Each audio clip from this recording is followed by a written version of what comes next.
Ever wonder why this happens? The more you pour yourself out for others, the more invisible you become. Think about it. If the sun blazed forever without resting, we'd stop marveling at daylight. If a songbird never shut up, its melody would turn into annoying background static. But watch what happens when you pull back, when you slip into quiet and stillness. Boom. Suddenly people feel the gap where you used to be. In that empty space, your value shoots through the roof. This is one of life's most beautiful tricks. What's always there becomes wallpaper. What's rare becomes treasure. I'm not talking about games or that ridiculous hard-to-get nonsense. That's just another fake mask people wear.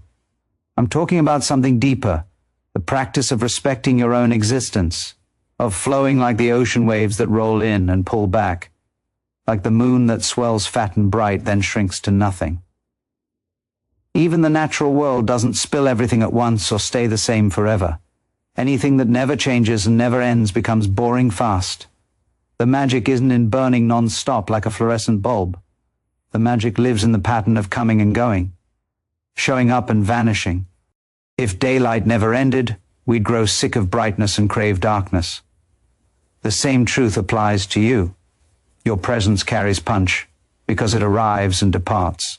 Like waves that rush forward, then retreat, like love that breathes through both closeness and space. Respect grows not from constant exposure, but from the gaps in between. Have you seen how fast generosity morphs into entitlement? The person who never refuses anything gets treated like a doormat, while someone who sometimes says no gets treasured when they show up. This isn't about being good or bad. It's about finding balance. Stepping back reminds everyone you're human. You're not a robot programmed to serve.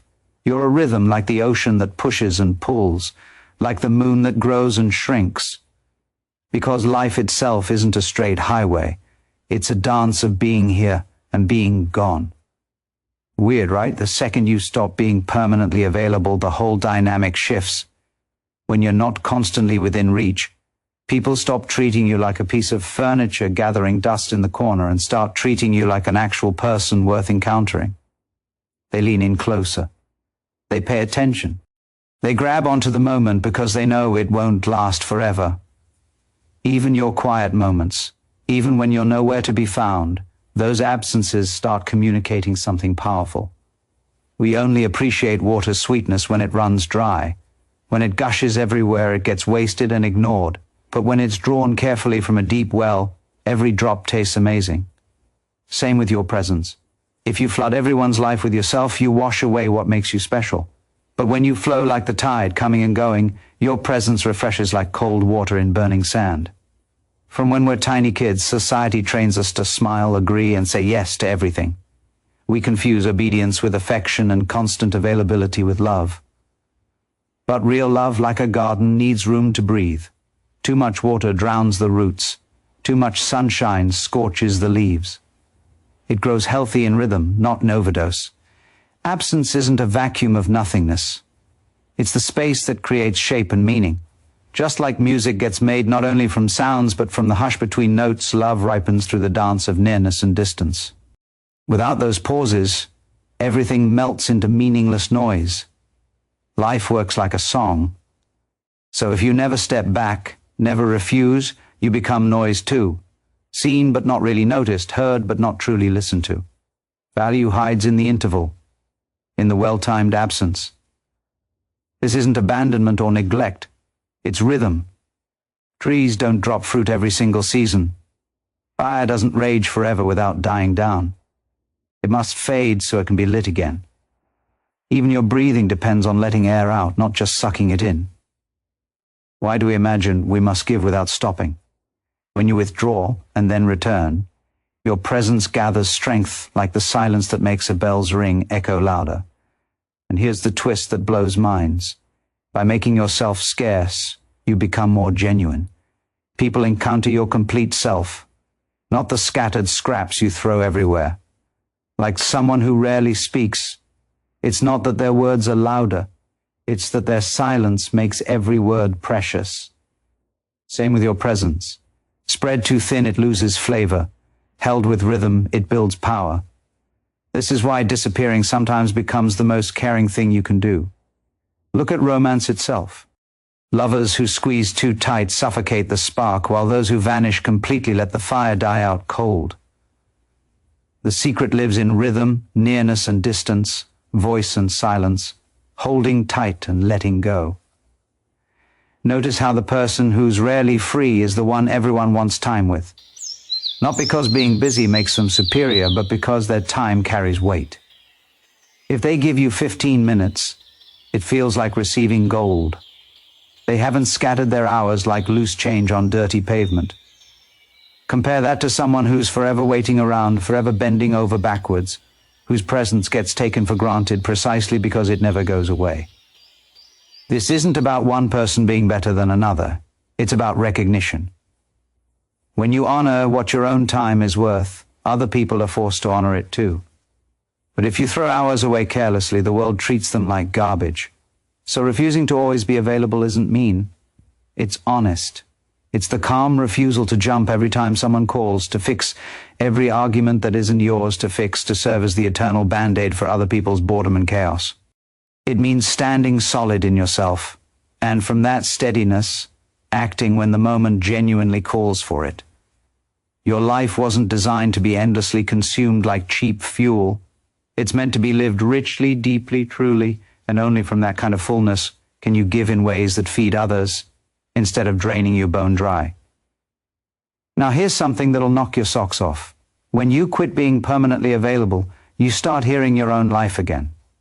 Because in forever taking care of others, you drown out the quiet music playing inside you. Your days fill with noise and chaos, but your soul stays muted and ignored. Step back, and suddenly you catch those whispers, those quiet callings, those tiny joys, those buried dreams that rise up like forgotten seeds, cracking through hard soil. Being available to yourself is where authenticity starts. And without authenticity, love becomes fake, plastic junk. Every yes that betrays what you truly feel is really a hidden no. And from those silent betrayals, only bitterness can sprout. There was this guy who burned himself out serving everyone, giving until nothing remained inside. But despite all his sacrifice, nobody really saw him. Finally, exhausted and empty, he stepped back. And that's when the world freaked out. They called him selfish, cold, heartless. But slowly something fascinating happened. In his absence, they began feeling the weight he'd carried alone for so long. For the first time, his presence stopped being furniture and started being respected. By stepping back, he hadn't destroyed love at all. He'd cracked open the door for real love to appear where before there'd only been convenience and using. So you see, becoming less available isn't rejection. It's invitation. It's inviting others to wake up to your presence and inviting yourself to wake up to your own existence. Because only in the breathing room between two people can respect take root and love find oxygen. When you're forever within arm's reach, nobody pauses to wonder who you really are or what you actually give. But when you pull back, when you refuse to play the endless servant role, suddenly they must stop, they must look. And in that moment of actually seeing, the whole game changes. Why is this so terrifying? Because we're scared senseless. We imagine one single no will make love evaporate. We fear that if we step aside, we'll be forgotten like yesterday's trash. We shake thinking, if we honor our own worth, nobody else will. But ask yourself honestly, if someone only values you when you're endlessly at their beck and call, is that love or is it just convenience? So much of our pain doesn't come from what others do to us. It comes from what we allow. Out of fear of disappointing people, we stretch ourselves into nothing. We give beyond what we have. We say yes when everything inside screams no. Then we wrap this self-betrayal in pretty paper and call it kindness. But betraying yourself is never kind. Giving what you don't have is like offering an empty cup. Real kindness only flows from being full, and fullness requires boundaries and form. Refusing to be endlessly available honors that form. It says, I am human, I have rhythm, I have worth. Yes, some people will drift away when you step back. But then you learn a deeper truth. They were never with you anyway. They were with the endless fountain they mistook you for. Better to be loved for your reality than tolerated for your exhaustion. Better to lose people who drained you than to lose your entire self. And once again, the paradox reveals its face.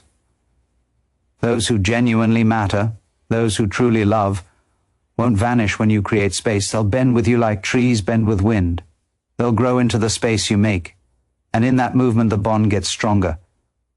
So when you stop being forever available, you don't shrink, you expand. You become more visible, more authentic, more real. You gather up the scattered pieces of yourself and return as a complete being.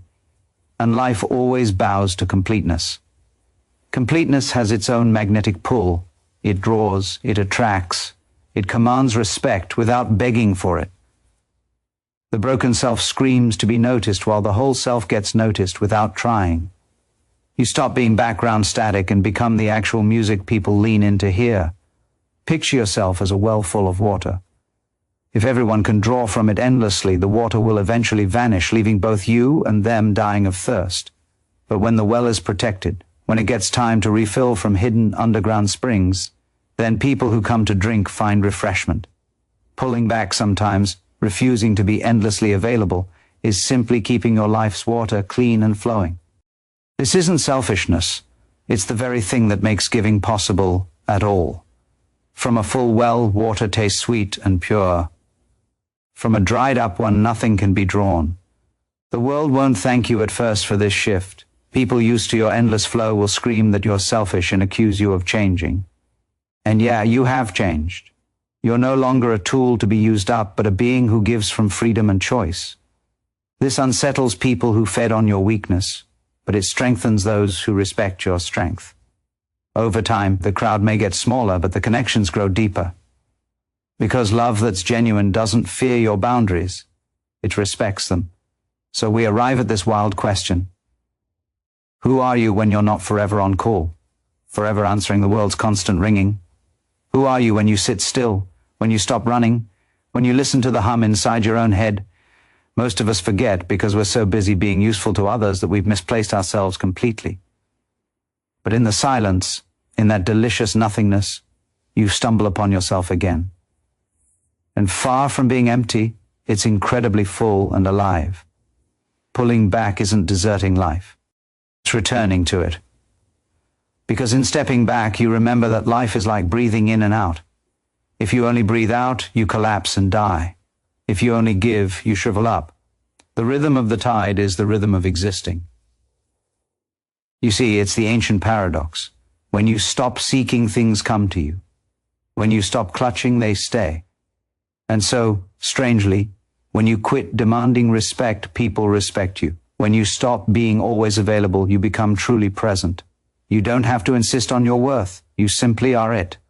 So the game isn't about being endlessly busy, endlessly agreeable, endlessly pleasant. It's about rhythm, honesty, wholeness. Say yes when it's a genuine yes. Say no when it's a real no. Step forward when you're full. Step back when it's time to refill. That isn't selfishness, that's wisdom. And then, as if by magic, life begins dancing to your beat instead of you dancing to everyone else's.